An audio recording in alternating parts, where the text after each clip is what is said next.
All right. Good morning, good afternoon, good evening, everybody. It's your main man, Shannon. Welcome to the Car Chronicle, the road trip. And on today's episode of the road trip, I welcome one of my favorite people, a mother, a sister, a visionary, an entrepreneur, a person that I'm glad to call friend, my good friend, Jen Cox. Welcome to the road trip, Jen. Hey, Shan, thank you for having me. Always love talking with you, hanging out with you, your beautiful family, your beautiful wife. Thanks for having me. Yeah, it's a joy. I was telling you earlier before we started recording that you're the first non-steward on the road trip. So when we first started this, the plan was for Amber to be our first guest, and we had some technical difficulties, but we worked through it. And now it's the first two will be people that I love and care about, and the next few will be others. So Yeah. Jen, look, let's jump right into this. Tell us a little bit about yourself, about Jen Garcia, what Jen does, who Jen is. So I first am a mom. I have two beautiful boys, Lincoln and Jackson. They are 11. Jackson's going to be 12 next week, and then Lincoln is 14. So I would say first and foremost, I'm a mom. Second, I am an entrepreneur. I formerly used to be a design director. So people used to fly me all over the world to design their denim and their tie-dye. So for many years, that's what I used to do. And then I left corporate America to become an entrepreneur because me and my friend Ari Pay sat down one day and brainstormed. And I told him about this tiny little idea I had to make socks and tees. And he's like, put a date on the calendar. And that's where actually that day that happened, he also told me to go to Landmark, which is where I met you at weekend. And yeah, and then I became an entrepreneur and now I have my hands in multiple things. I do crafts, I manufacture, I'm a health coach, and I also help people solve financial solutions, which I have come to find as being really important as being an entrepreneur. So, planning is really important. So that's a little bit about me. So it's interesting, Jen, that you talked about how we met. I want you to talk a little bit more about that because, I always say this to folks. I always say that God makes no mistakes, right? There is no accident. There's serendipity and everything. But I think that Yeah. there's how we met. It was during a life-changing time for both of us. Why don't you touch on that? Well, for me, ooh, the day that I showed up, and I didn't know you were there. I didn't know you knew our mutual friend Ari. I was thinking no one in the crowd knew me. So I showed up to Landmark Forum with just like open heart. My best friend had just passed away that morning. And it probably, they recommend you not go within like a week of someone passing, but I didn't get that memo. So I went and I ripped off the band-aid. I just got up after the second question and I started talking and just tears started like I want to say they were projectile, like crying this way. Um, so I don't know if you remember that share or not. I don't even remember what I said. It was just so emotional that I was like, I'm here, I'm open to whatever this experience has to offer me. And I think you came up to me during the break and you were like, I heard you say that our boy sent you here too. And I was like, oh my gosh, someone's going to know me in the future after that share. And I was a little bit mortified, just to be honest. Um, but as luck would have it, I came to have a beautiful friendship with you. I got to know your wife and your family, and then, the rest is history. But Landmark was such a powerful weekend in so many ways, not only for the passing of my best friend Julio, but also for one of the challenges that I was working through. So, As I talk to people about faith, I always say this is that, if it's good enough for me, it's good enough for others, right? And mhm. so, when I think about, how Ari connected us and how he was kind of like pushy, he showed up at, so, Jen talks about our friend Ari, and those of you that have watched the Car Chronicles and then, reviewed the Car Chronicle like on Instagram or YouTube, I always talk about Ari. And so Ari was the city councilman in Lakewood, and he was the mayor, good friend of mine. But he was an early guide as he was with Jen and what we do in Helping Hands Giving Hope. So he shows up at my house one night. And first off, like I live in a gated community, so I'm trying to figure out how to even get in. Like he's knocking at the door. So he comes in, he's like, you got to go to this landmark thing. Like it changed my life. You got to go. And so I did. And then Jen and I connected at the first break. Um, And it's interesting because I don't think either of us wanted to be there, but we were. And so I think, that's the lesson as you talk about, the things that you do and the things that we do. A lot of times it's birthed out of something we didn't want to do. And Jen, you run an Yeah. organization called Momma Osa because you talked about the tie dye piece and Yeah. some of that.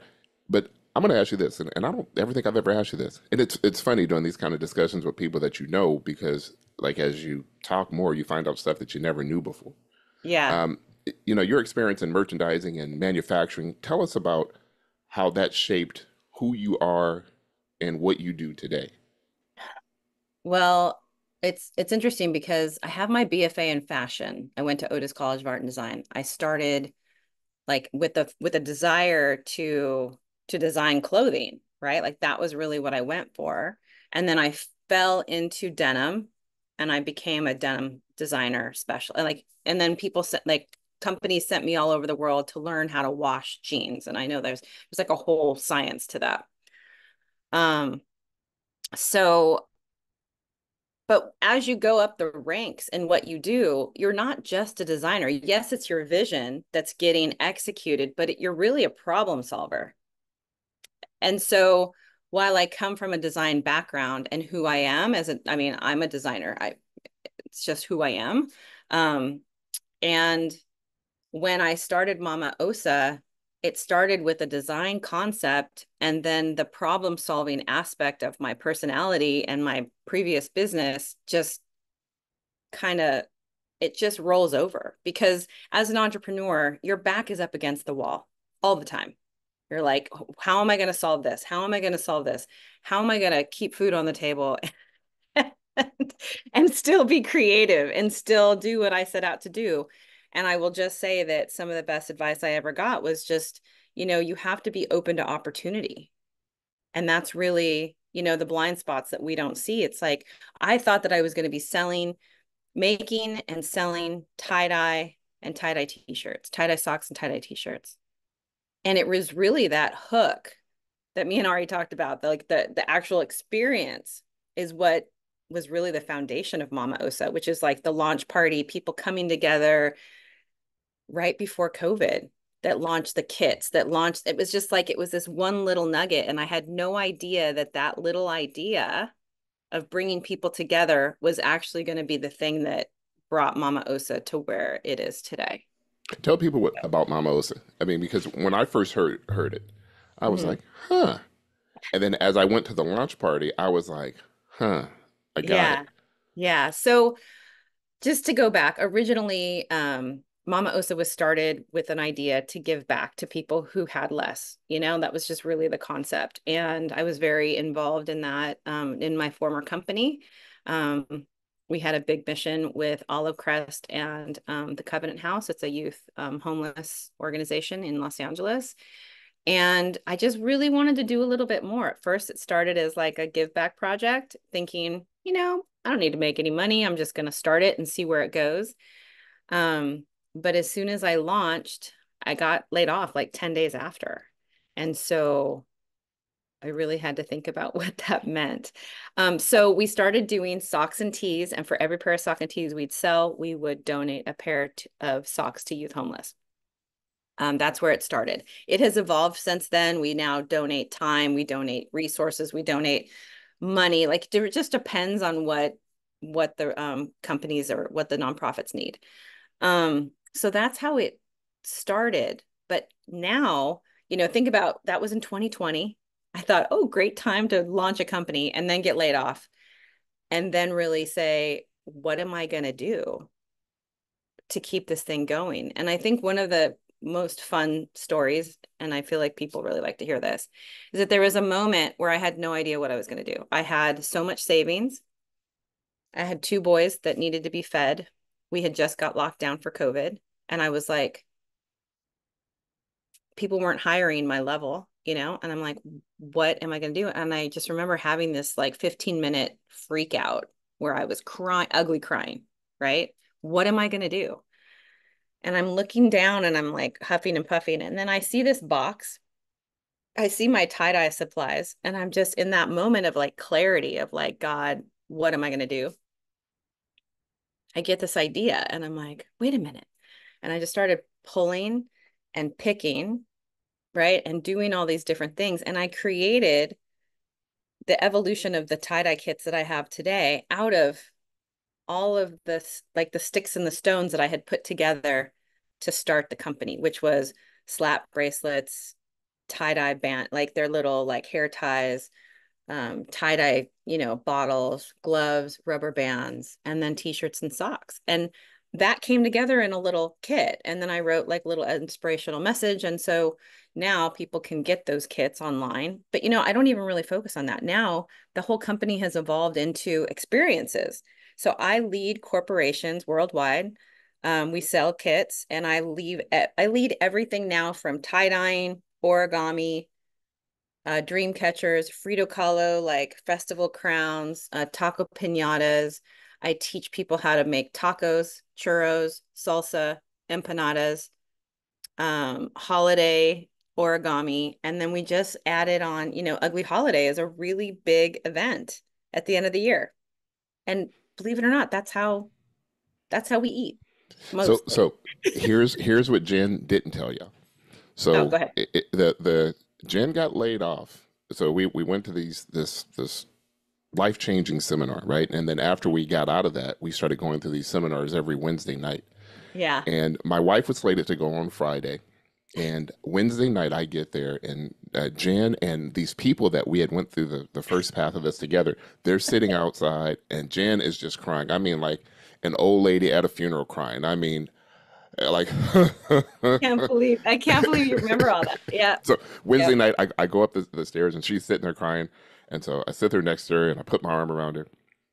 Not like a me too put my arm around her, but I put my arm around her, and I was like, "It's all right, Jen." Yeah. And she's like, "I don't know what I'm gonna do." Yeah. And I was like, and it was interesting because she did that. This is on a Wednesday, Thursday, Friday, Saturday. My wife's gone to this seminar. Sunday, Monday, the lockdown comes. Like she's just laid off. The lockdown comes, and now she's got to figure out what do we do next. Yeah. What happens from here? And it's funny because Jen said something. Those of you that know my story, I got laid off, and I sit down with Ari one day, and I have it Me in too. an old journal that I kept.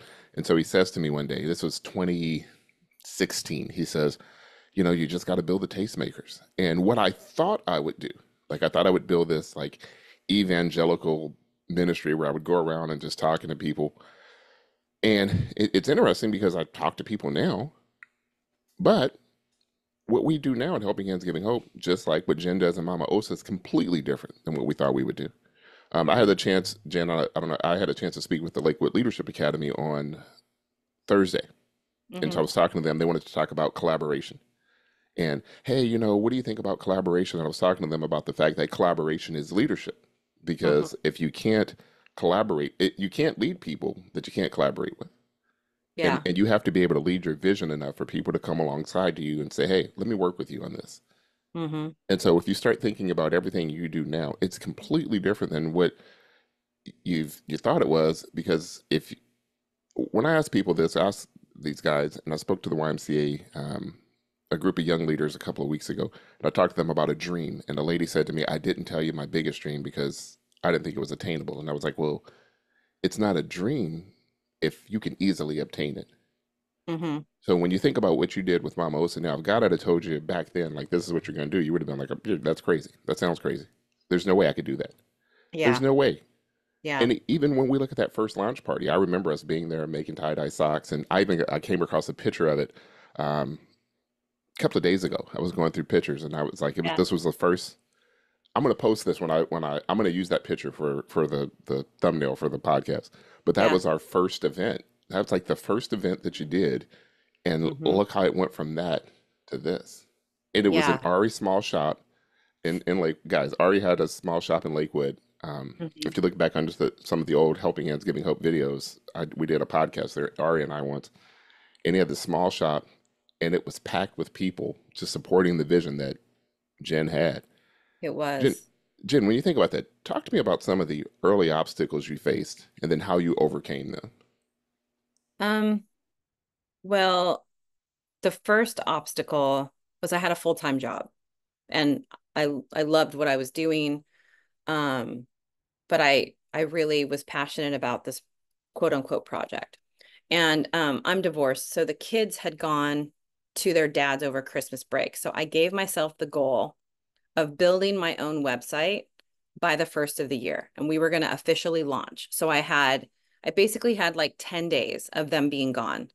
Um, and I remember sitting down on the couch and being like, all right, you don't know how to build a website.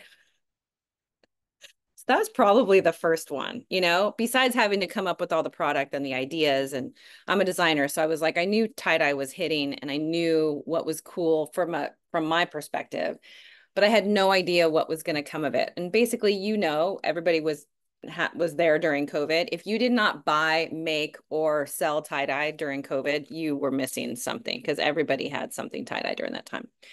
But I would say that was the first challenge, was just getting over not knowing how to do things. Like, I came from the front of the house, and when I say that, like, when you're a designer and you're designing and you're sketching and then you're showing your product and you're saying this is what's cool, right? And you know it because you're researching, you have your thumb on trend, like you have the pulse. But then when you have to sit down, and I'm fast forwarding to like months later, but like when our kits got into Nordstrom, or when our kits got into the Buckle, or when I sold masks for a little while, all of that stuff, there was all this back of the house. And that's the only way I know how to explain it, like logistics, um, ticketing, like all this stuff that I was like, oh my Lord, like what have I gotten myself into? I've asked myself that question, Shan, since I've not been in corporate America so many times. And what I realize is that I lean on the people and the support system around me. I have so many good and amazing partners that I didn't even know existed. And I just started sharing, like, I don't know how to do this. And people were coming out of the woodworks. Oh, I'll show you how to do that. Oh, I'll show you how to do that. So I think that's probably the biggest one, is like I did things without really knowing how to do a lot of it. Like a lot of it. My wife came over one day and she said she came home and she was at Jen's house. There's a shipping container in the backyard, and I was like, "What do you mean a shipping container?" And she was like off of a boat, like a shipping container." I was like, "She got a shipping container in the backyard?" She was like, "It's filled with Yeah. stuff." Like, Yeah, so I was tired of paying for storage fees down at the local, it was one of my partners, and they were like very generous to offer me space so I didn't have to like go and get my own warehouse, but I still had to pay for it monthly. And I was like, entrepreneur, I can't be spending that money on that.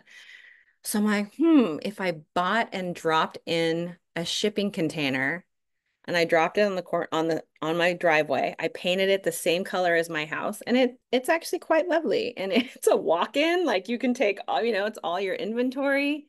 Um, and then I just shifted it. And then, sorry, I'm jumping around a little bit, but when we got on Good Morning America, and and that was like a big thing. I had to bring in another one because we needed all of the shipping areas like ready to go, because we made, 150,000 in 48 hours. So it was like, how do you do that and get it see, all so out within a see, week? guys, this is Jen on the humble brag, and she won't ever say the stuff that she did. But I hope y'all caught that. She goes, when we got into Nordstrom, when we got on Good Morning America, Jen went from, I'm just telling you, she went from crying outside. She's telling you within a couple of years, like, I'm in Nordstrom's, I'm in Good Morning America, I'm doing this, I'm doing that. But it's all because she put one foot in front of the other. Yeah. Um, Jen, I want to ask you a question because somebody asked me this. They asked me. They said, I was talking to these guys last week, and it was interesting because I talked to a lot of folks, but when they asked me to talk to these, I sit on the board of a YMCA, and so when they asked me to talk to these leaders, the age range from like 23 to like 50, right? Mhm. It's just Yeah. a wide range of different folks, and so Mhm. uh, I took a Q&A, and someone asked me, they go, what gets you up in the morning? And I was like, huh. And so I'm going to ask you that because I know what gets me up in the morning. I said, look, I desire to serve people. That's what gets me up every day. Like every day I leave thinking like I may be able to serve somebody, put them in a better position at the end of my interaction than they were at the start. Whether that's making them laugh, maybe that's, you know, saying kind things to people, maybe it's a homeless or unhoused neighbor that needs something. I just Hmm. need to put people in a better position. What gets you up in the morning? Wow. That's a really good question. I mean, normally, that's a really good question. I would say, like right now, I mean, I'm a mom. So working on being a mom and the best mom I can be. And honestly, that's typically it. I mean, as simple as that sounds, I mean, you can't really change the world unless you can affect your family first, you know? And so just being a mom and a single mom at that, like it can be extremely challenging at times. So right now I would say just getting through, you know, being a mom and growing and evolving, that's probably number one. And then yeah, I mean, I have that do good for other people thing, that gene that's inside of me that I love to do. So I'm constantly looking for opportunities to help or do something to impact someone else's lives, like if it's the kids' friends or, you know, a friend at yoga or whatever. I'm a health coach, so I'm typically motivated to help other people see themselves in a light that's going to get them healthy. So I love giving back and doing that for them. So and just the hustle of, I will say this, the hustle of freedom, time freedom, because I used to work in corporate America and I would leave at 8 o'clock in the morning or earlier to drop the kids off. I would get home at 7 o'clock at night and I would commute 3 hours a day. And now I get up, I let the dog out, I make some coffee. I might sit in my breakfast nook and plan my day. I might go for a walk or go to yoga. And then I'm like, what should I do today? You know, to hustle life so that I can have this life. And I think having that life and that hustle is really what motivates me every day because I don't really want to go back to corporate America like ever, ever again. My life is so peaceful to be in this space. Like I used to live in this house for such a long time and I was never here. I was always gone, you know, and I relied on other people to take care of the kids and run them places and clean my house and all that stuff. Although I really don't enjoy cleaning house. I'm not bragging on that. But um, you know, I love being here and doing my work. And I never thought I'd be able to do that, to be honest with you, because the company that I worked for, we had so many people doing so many things.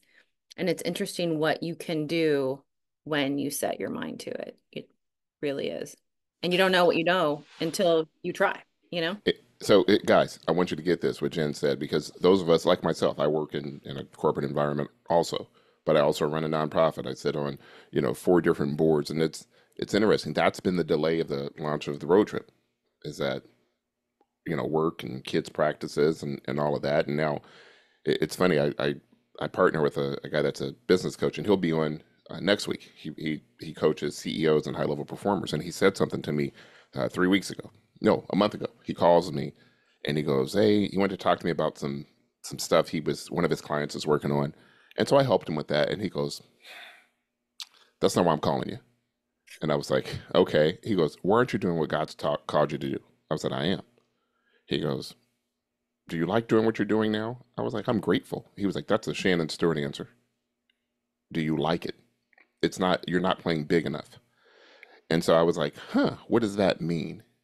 And so to hear you say that, I mean, it makes a lot of sense because I think those of you that are watching, you know, you think when you work for an organization and they pay you 2,080 hours for years of work, they're literally paying you for your time. You know, everybody gets 86,400 seconds a day, and you got to look at, you know, how much of that is am I giving to someone else, whether it's commuting, you know, like even for me to do what I do now, it's I get up at 5:15 in the morning so I can stretch and pray and make my prayer list, and then, you know, start getting dressed at like 6 so I can get Shannon Jr. up, and then leave the house by 7 so I can drop him off in San Pedro, and then go to the next place, and then, you know, work, and then go pick him up and bring him back to the office so he can do what he has to do, and then take him back to practice, and then go do this. It's you're exchanging your time. Yeah. And so what Jan is telling you guys is that figure out what you can do to maximize the time that you have. Right. because I correct me if I'm wrong. I think if you were still traveling to and from China and all these other places, uh, you wouldn't be able to do remotely close to what you do now. No. I mean, sometimes I will even say, like, people who are in my network, like at school, or, they're like, why are you so available? And I'm like, I'm not. I just can schedule my time so that I'm working and volunteering for the boys, like I can do that because of how my work goes now. And I work my buns off from like as soon as they're gone until 3 o'clock when I pick them up. I mean, I'm like back up against the wall, but sometimes it's like, you know what? I'm tired today. I think I'm gonna take a nap. So, it's not, I love that about my work now. And I do, like I said, I do multiple things. I'm one of those people that always sees opportunity, like, ooh, maybe I could do that. And to be quite honest, I love Momma Osa and what it has brought me, and I don't see it going anywhere anytime soon, and potentially may decide to sell it one day if that's where it leads me. Um, but I health coach because that was a journey of my own with weight loss. And now I do it because I enjoy helping people. And then I also need that income to supplement sometimes when I have a down month with Momma Osa. And then, the financial services part of like business, I see that for my future. So it's like, you can have multiple things. It's just figuring out how it all works for you. And like I said, I mean, I love all of it. It's just scheduling the time in order to do it all well, you know? And this is, guys, if you didn't see Jen back when I first met her, this is a completely different Jen physically than it was, Yeah. many years ago. 50 pounds. Yeah, not a different Jen, spiritually or from her heart, but a different Jen physically. Hmm. Um, Jen, when you think about, I was thinking about this because I was talking to these guys a couple of days ago, and somebody said to me, a lady says, "Well, you know, where do I get started?" And I was like, "Huh." That's a common question that Amber asks us that. So Amber says this. Amber says the question that she's asked all the time because my wife she runs a Mary Kay business. She's a notary, but she homeschools her kid. And so when people talk to her and like, "Hey, would you come work with us?" She's like she got reached out to for a job recently. And so they talked to her and she was like, "Well, I have my 11-year-old with me. So I'll show up to your meetings, but I have my 11-year-old with me." And so I was Yeah. like, "Huh." And so, people ask me, they ask her, "How do you have the time?" And then they ask me, "How do I get started?" If a person has a dream, they have a vision, I'm going to ask you that. How do they get started? 2 words, just start. I mean, really, you just have to start. I mean, if you are going to sit and wait until it's perfect, I've seen so many people, it's like procrastination. There's a saying where it's like they just keep on trying to perfect and perfect and it's not ready and it's not ready yet. I mean, was my website perfect when I launched? No. Was the product perfect? No. Are any of those things even still on the website? Honestly, they're not. And the first kit that I launched, 3 months after we started, I still have pictures of it because it's such a great reminder of evolution. Like it was a brown box. It was just a brown box. And then I decorated it with all the other fun things. And then now the custom design box with the logos and that took work. But if I would have waited to have those boxes, I don't know that we would still be here, And just to know that what you start with, I'm just gonna say this because 95% of the time it's not gonna be where you're at in 4 years. I mean, I've been in business now for 4 years and 8 months.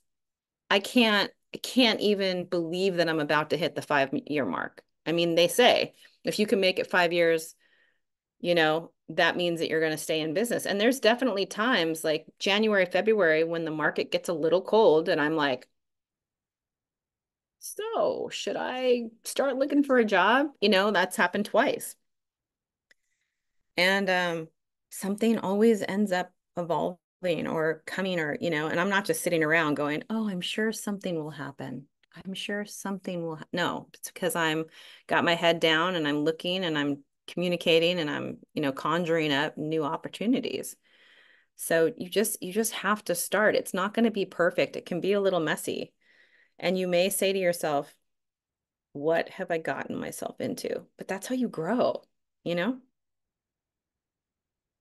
It's funny, a buddy of mine's a graphic designer, and he's a graphic artist, and so he does book covers and design and all this stuff, and so he's talking to me about the road trip podcast, and so Mhm. a month ago he calls me, and I see him calling, and he goes, "What the hell are you doing?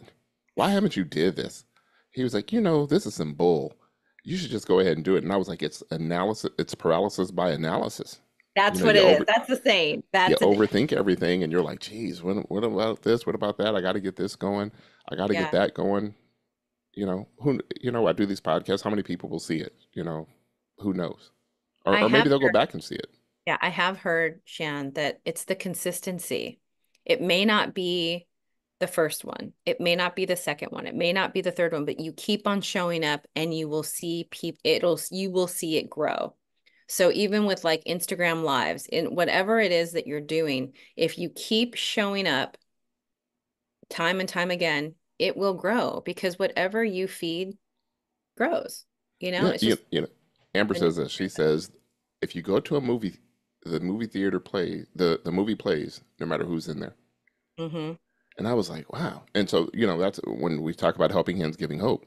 That's how we treat it. We treat it like on this Saturday, we're going to pack these bags for the homeless, or we're going to pack these backpacks or these chemo care bags, or we're going to show up at this person's house and bring them food. No matter who shows up, this is what we got to do because this is our assignment. Yeah. Yeah. Because I love what if you're supposed to do that and then no one shows up? No one's there Yeah. to do it.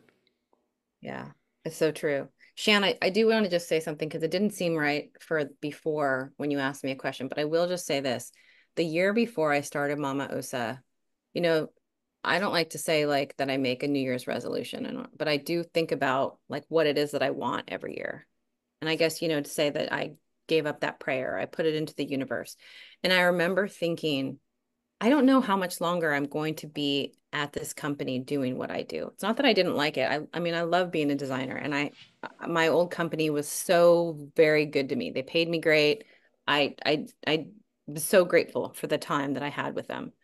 Um, but I remember thinking, I want to be around more for my kids. And that was really important to me. And I was like, I have no idea, no idea how that's going to happen. Because I made a really great salary. I made a great living. And I was like, how do you comp that? Like I just couldn't see it. And I don't make as much physically as I did before. But my time, my energy, my peace is so different now that my priorities are different. Like, like getting to walk in the middle of the day and enjoy my neighborhood and saying hello to people as I walk by and just having like pleasant energy in my life is so valuable that just because I don't make, this much anymore, I still do great, and I'm happy. That part of me is so fulfilled, you know? So I just wanted to add that because Well, when you So, put it out there, be careful what you pray for. so you just said something though that no one ever talks about, and maybe we'll talk about that now. I always say this every day. Like I write a list of priorities every day, and my number one priority is to protect my peace. Now, part of that is because when I went to a doctor for a checkup a few months back, my blood pressure was high like giraffe eyebrow. And the doctor was like, "What's going on?" And I was like, "Nothing." And I was like, he was like, "Well, you work out a bunch of days a week. You're in shape. Like, what's going on?" And I was like, "Is it something internal?" So, I've gone through this litany of tests and doctor visits to only to figure out I think it's stress. It's like all the stuff that I do. And so, Jen is saying this to you guys, like you can't put a price tag on peace. Hmm. And that means if you have people in your life that don't bring you peace, they got to go because you can't put a price tag on peace. I mean, I think and it's funny you talk about the resolution and what I believe that was God's plan. He was telling you early on, like, hey, this is what you're going to have to consider. Um, I sit on a Bible study, two Bible studies a week. One I sit in, it's called Build, and it's every Tuesday, and it's a bunch of, you know, CEOs or business leaders, and it's a few people that worked at the fintech that I worked for that I got laid off from before I started Helping Hands Giving Hope. Hmm. And it's funny because I got laid off there January 28th, 2015. And, that spurred me not working until, January 2017 and my mom having cancer and passing away. Hmm. And I told this story on the Bible study a couple of weeks ago that Hmm. in December of 2014, the Lord said, "You're going to have to leave this job." And I remember driving home going, "Yeah, nah, that ain't going to happen." And then I remember when I got laid off, I was so crushed and I was driving on the 405, crying on the 405 as I was driving on the 405 north, passing Brookhurst. I Hmm. was in like the lane next to the carpool lane. And the Lord's like, "What are you crying for? I told you you would have to leave this job in December and you didn't. So now it's gone." And I was like, "Wow, look at Yeah. that."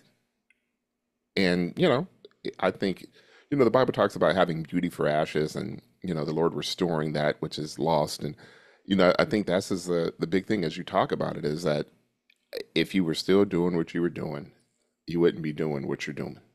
Yeah, absolutely. And you know that saying that goes like rejection is God's protection, you know? I it's sometimes scarily true, you know? Sometimes things that are happening, I know that I just have to like somebody has to kind of remind me sometimes, but it's like there is a bigger plan and sometimes it doesn't work on your timing, but it is happening for you and it's not happening to you. And I mean there's things that go on in my life constantly that I'm like, okay, why is this happening to me? But it's not happening to me, it's happening for me. And most times I can see the growth. I can see because I really lean into those times and I really try to figure out, okay, what am I supposed to learn from this situation? And I think with me getting laid off, just like probably with you, I'm just making an assumption, but you can tell me, is that I didn't know what I knew and how good I could be until tried to stand on my own. And that's really, it's so powerful. And I'll just say one more thing before I let you answer. But I remember one time on one of my first interviews, um, one of my very dear friends said to me, she goes, "Stop saying organic." And I'm like, "What?" And I was so like timid and shy and humble.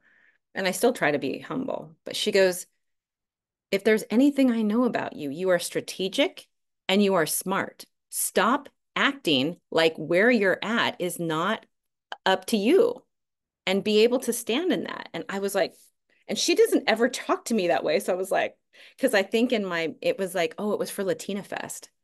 And I had been selected to go to Latina Fest. And I mean, it was great because you were like representing Latinas, whatever. And it was so wonderful. And like this interview, I was like, oh, it just kind of happened organically. And one thing led to the other. And when she told me that, I rethought about how I was speaking about myself. And sure enough, I'm like, no, I mean, I'm the one listening to the opportunities. I'm the one that's seeking those out, building them, strategizing, making the calls, not having fear. And when I do have fear, knocking it down and saying, you know what, you're going to go anyways. And, if you were 10 no's away from your first yes, then how quick would you get those 10 no's? So that's what I had to do. So, anyways.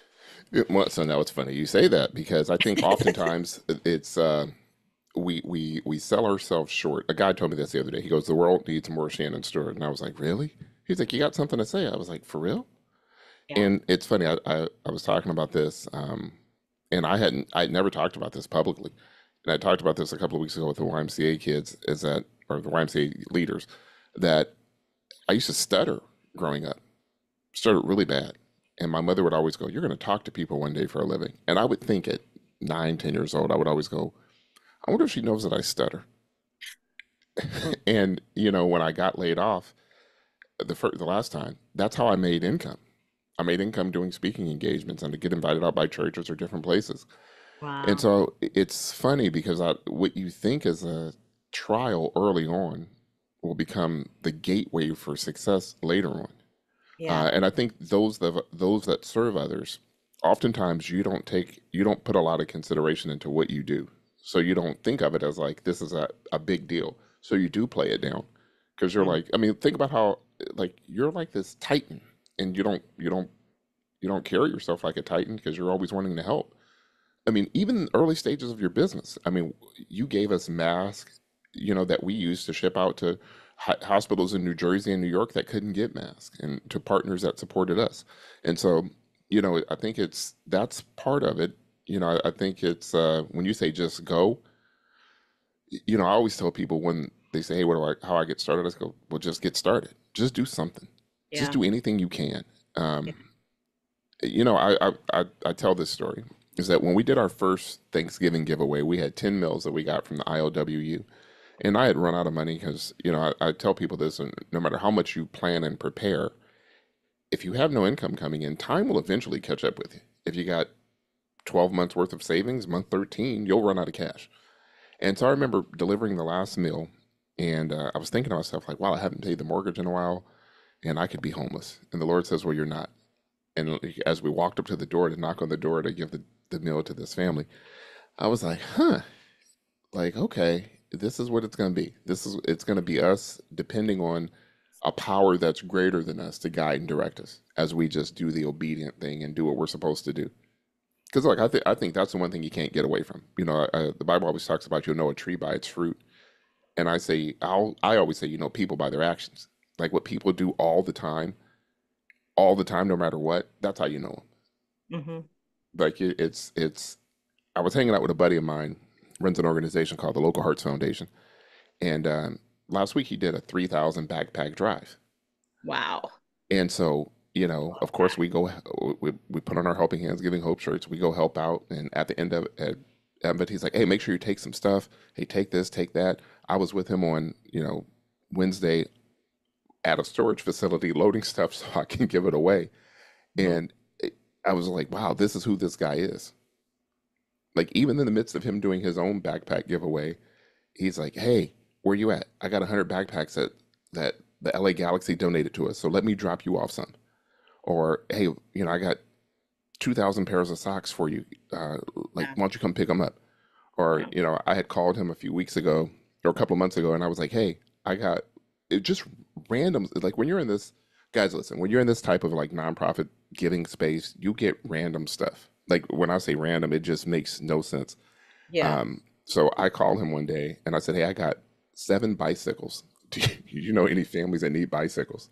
He was like, "Yeah, I can give them away tomorrow." So he comes to the place where I work and I load the bicycles from my truck into his. Then he's like, "Somebody just gave me 100 sweatshirts. Can I give them to you?" And so he's loading the stuff into my car. Well, fast forward a week, I'm sitting at home and I get a text at like 10:30 at night, just random, from a guy that said this from the YMCA, the YMCA Gymnastics Center. And they said, "Hey, we have a truckload of bread that was dropped off to us. Do you know anybody that would want it?" And I was like, I can't take a truckload of bread. So I called him. I was like, "Hey, I got this truckload of bread. I have a lead on it. Do you want it?" He was like, "I'll go pick it up tomorrow at 9 a.m." Well, when he got there, it wasn't just bread, it was bread, bagels, cupcakes, small pound cakes, a bunch of stuff. And so he partnered with an organization that he partnered with, like a store that needed it. They gave stuff out to the community. And so it's like just random stuff like that. And then I think the rest of it, Yeah. he just set up at a hamburger stand and just handed loaves of bread out to people as they came up. Well, But I will tell you that don't you think that once people know that you're connected like that or that you're a resource, people call me all the time. They're like, "Hey, I have, didn't you tell me where I could drop off, luggage?" And I'm like, "Yeah, take it to Olive Crest because, they have kids sometimes that just come in with a plastic Target bag or not even like a Walmart bag, and that's all their stuff." And I'm like, "Yeah, getting a bag to put your stuff in is you don't realize how powerful that is." Or like, "Hey, I have some extra money. Who can I donate it to?" And I'm like, "Oh, well, take your pick," because I know it's a really good nonprofit. So yeah, I love that people see me as a connector and trust, that resource, which is really nice. yeah. So, Jan, we'll get you out of here by asking you this. Two things. Hmm. Last two questions. Number one, what's next for Momma Osa? What's next? Well, I just put a new event on the on the ticket, I guess you could say. It's not up yet or running, but um kind of leaning into your own experience, and I have needed some like stress relieving and settling practices. So I taught myself how to do neurographic art, and it's just a new style of creating, which is really beginner friendly. So I started doing that, and then I'm hopefully going to be launching that virtually very soon. So that's a new layer. I remember I started out with one virtual event, and now I offer over 12. So that's really exciting. I'm still a health coach, and then the future is financial services because I am learning from the best and I'm still in training, but really enjoying that part of like planning, strategy. And it's what I've always done in my business. So now it's helping others plan their future. So yeah, doing a lot of that. And the last thing, Mhm. what would you say to single moms like yourself that have gone through a ton of stuff out there chasing their dreams? I mean, your babies are your first priority, obviously. You want what's best for them. But if you can't put on your own oxygen mask first, you're no good to them. So if that's taking a break, taking a step back, getting help so that you can get your head on straight, your mental health is everything. So, and I'm not just talking about like taking a bath once in a while and, drinking a glass of wine. I'm talking like eating good, giving yourself space to talk to somebody if you need it, if you're not doing what you need to do, if you have some sort of, I'm just going to say addiction to something, you never know. There's people out there that can help you be the mom that you want to be. So I would just say, put your oxygen mask on first so that you can be the best mom you can be. Because if you're okay, your kids are going to be okay. And that's my two nuggets of wisdom. Look at that, y'all. Now, look,